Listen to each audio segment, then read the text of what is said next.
Bienvenidos, bienvenidas a encontrarnos, a mirarnos, a hablarnos de narración oral, de cuentería, de cuentacuentos y de algunas de las aplicaciones que algunos cuenteros, cuenteras y otros oficiantes están desarrollando a lo largo de sus trayectorias profesionales y de oficios. Vamos a dar paso a nuestra segunda exposición.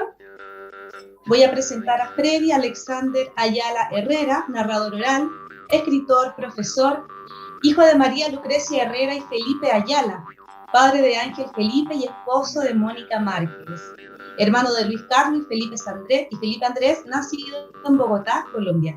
Él es profesor de lingüística en la Facultad de Educación de la Universidad La Gran Colombia y profesor de escritura y humanidades en la Facultad de Artes ASAP de la Universidad Distrital Francisco José de Caldas.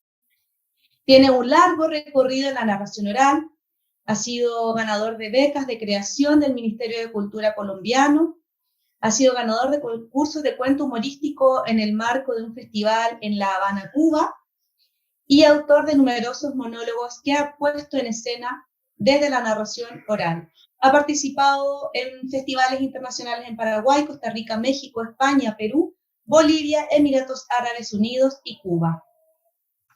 Tiene publicaciones recientes, escritores que cuentan, Antología, Universidad Central 2018.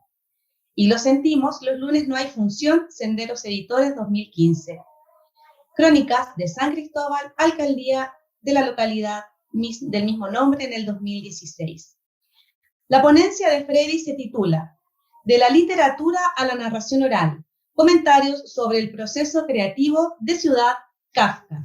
Freddy, estamos contigo. Muchas gracias por tu presentación. Un saludo para todos y para todas. Les agradezco enormemente la oportunidad que me dan de compartir con ustedes mi experiencia.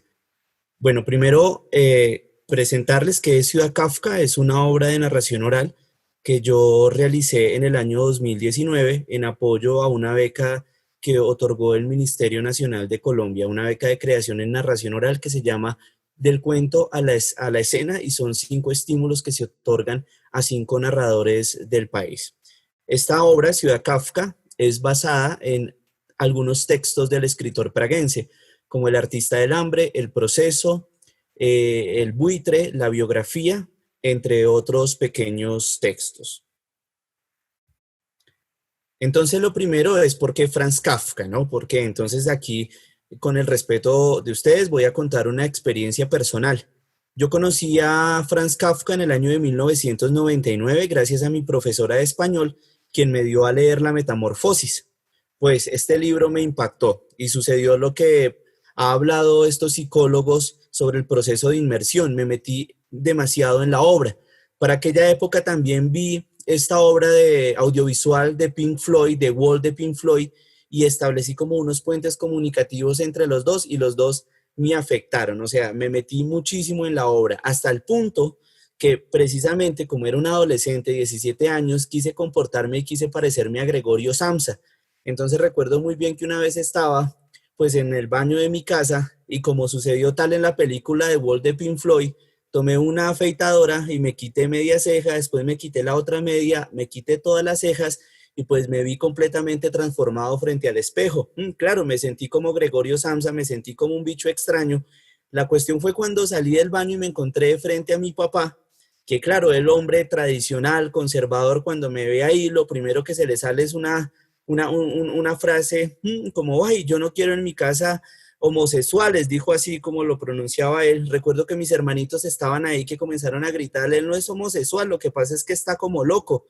La cuestión ahí fue que eso se me presentó como una epifanía, porque fue el mismo rechazo que sintió Gregorio Samsa por su padre, yo lo sentí en ese momento por mi padre, pero hubo una diferencia, que a Gregorio Samsa el papá le lanzó una manzana, mi padre me lanzó un palo, con la diferencia de que mi papá sí por fortuna no tuvo puntería. Pero bueno, no fue culpa de mi papá, sino de enfrentarse precisamente a un adolescente que fue atropellado por un texto de literatura y por un texto audiovisual.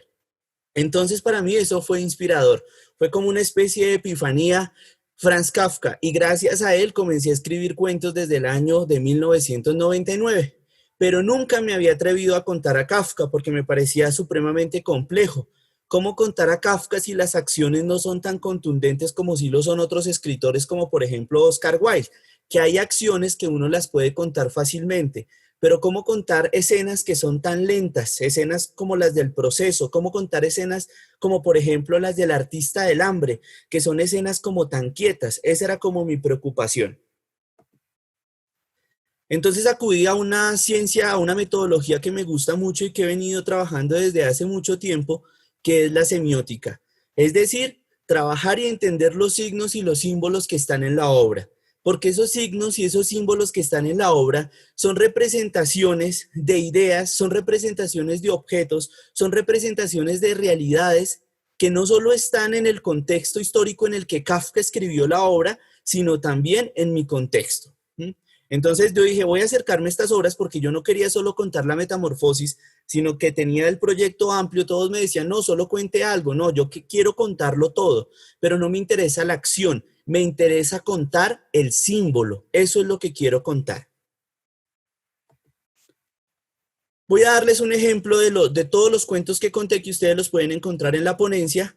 Aquí voy a darles un ejemplo con el cuento del buitre. De pronto muchos la conocen. Este es un cuento que cuenta la historia de un hombre que está sentado en una plaza y un buitre llega a asestarle picotazos en los pies. El hombre trata de espantarlo, pero el buitre le da tan duro en los pies que termina pues dañándoselos al pobre. 5 minutos después aparece un hombre que le quiere salvar, pero el hombre pues resulta siendo negligente, dice que tiene que ir a hacer una vuelta, que en 20 minutos regresa y le espanta el buitre.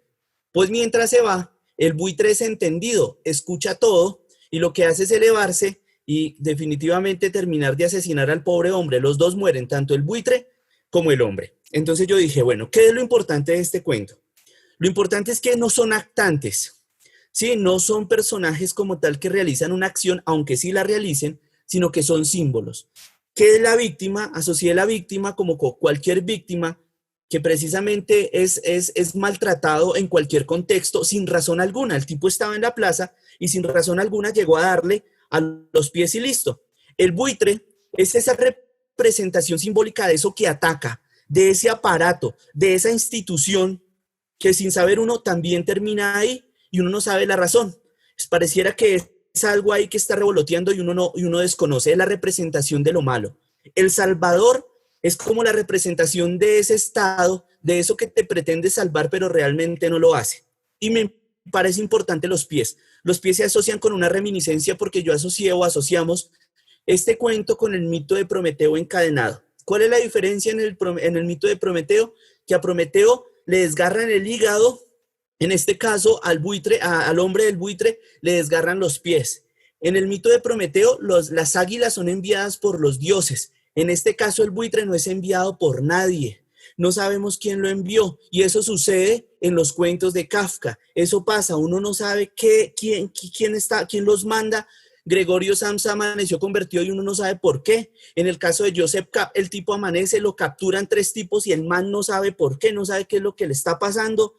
Y eso pasa. Hay una estructura invisible, un aparato que doblega y subyuga al individuo.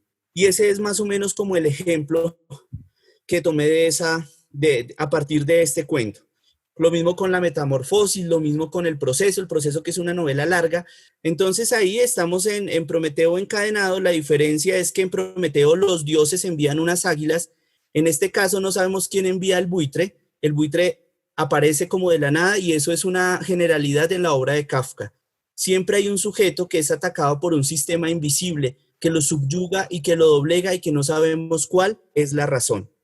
Las conclusiones, la primera es que Ciudad Kafka es una interpretación de la obra de Franz Kafka. O sea, juego a un proceso de interpretación, no estoy contando de manera literal, no estoy haciendo una versión, sino que es mi propia interpretación. A veces pasa que nos enojamos con el cineasta que elabora una película sobre un libro, pero esa película precisamente no es literal, no obedece a la obra, sino es una interpretación que el cineasta hace de ese libro. Eso hice con los cuentos de Kafka.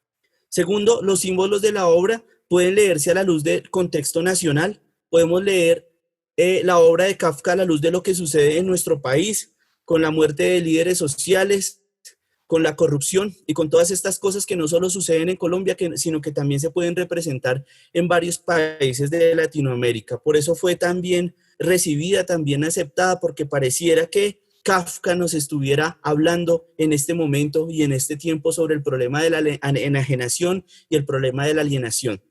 Y por último, una conclusión que para mí, pues de pronto es obvia, pero para mí fue muy importante, y es que un proceso creativo en la narración oral implica una investigación bibliográfica que aborde procesos de interpretación.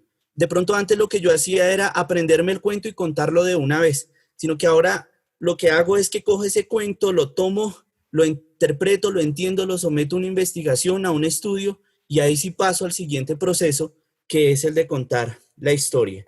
Por último, compartirle estas foticos. Este es el afiche oficial de la obra, hecho por el artista plástico Richard Barón, y las foticos con el público. Y muchísimas gracias a todos y a todas por permitirme participar. Gracias, Sandra. Muchas gracias, Freddy. Aplaudimos ya sea con nuestras manitos al aire o bien con nuestros iconos para poder aplaudir desde la aplicación Zoom. Gracias por compartirnos esta experiencia tan enriquecedora desde lo artístico y el proceso creativo, Freddy. Vamos a hacerle preguntas a Freddy. Estás ahí, sí, te veo. Freddy, esta pregunta te la hace César. En lo narrativo oral, ¿cómo traspasar imágenes simbólicas que no necesariamente están identificadas en el imaginario colectivo de quienes van a escuchar? Bueno, es una pregunta bastante interesante. Tratamos de que cada uno de los elementos simbólicos que se construyen en la historia tengan de alguna manera alguna representatividad, tengan algún efecto dentro del contexto en el que se va a contar. Símbolos, por ejemplo, que nos propone la obra de Kafka, como la manzana, que si uno lo ve, la manzana atraviesa casi que toda la obra y son imperceptibles. En un momento del proceso, el protagonista se levanta y justo al lado de él hay una manzana que antes de levantarse decide o no decide darle un disco. Es la manzana que precisamente le cae en el caparazón a Gregorio. Y esa manzana, si lo vemos como desde la perspectiva también religiosa en la que está Kafka, tiene que ver precisamente con el pecado, con ese pecado que lleva consigo todos los personajes de Kafka. Entonces, siempre tratamos de pensar de que esos símbolos sean comunicables, porque algo importante en la narración precisamente es la comunicación. Posiblemente algunos no se van a entender de manera directa, pero en lo posible es lograr e intentar de nosotros como artistas establecer un diálogo con las personas. Por eso los símbolos desde ese sentido hay que pensarlos como un diálogo y como una forma de acercamiento a los otros. La segunda pregunta, Freddy, viene de Cuentocalipsis.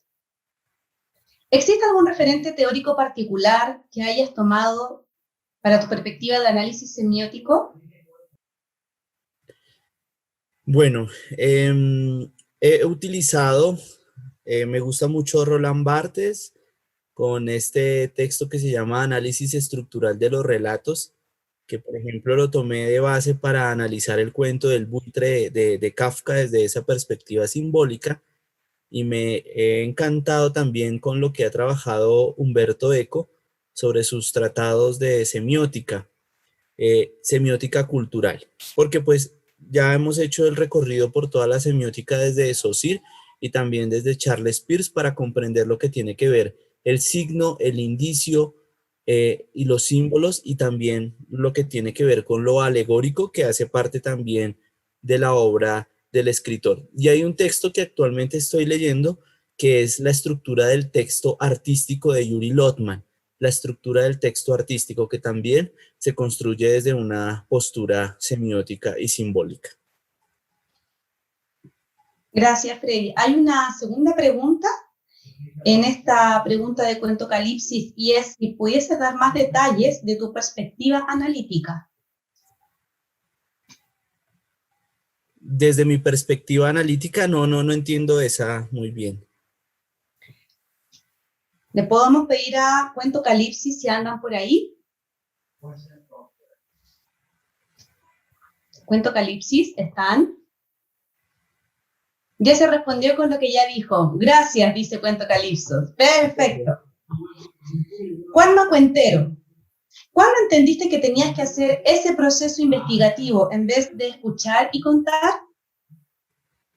Porque, es que Kafka me parecía como tan terrible de contar, entonces yo lo contaba y sentía que fracasaba, como que la gente no me prestaba atención y como que yo quería ser así como complejo y denso, y a la gente no le interesa que usted sea intelectual ni nada de eso, a la gente lo que le interesa es que usted le comunique algo, que le comunique algo importante.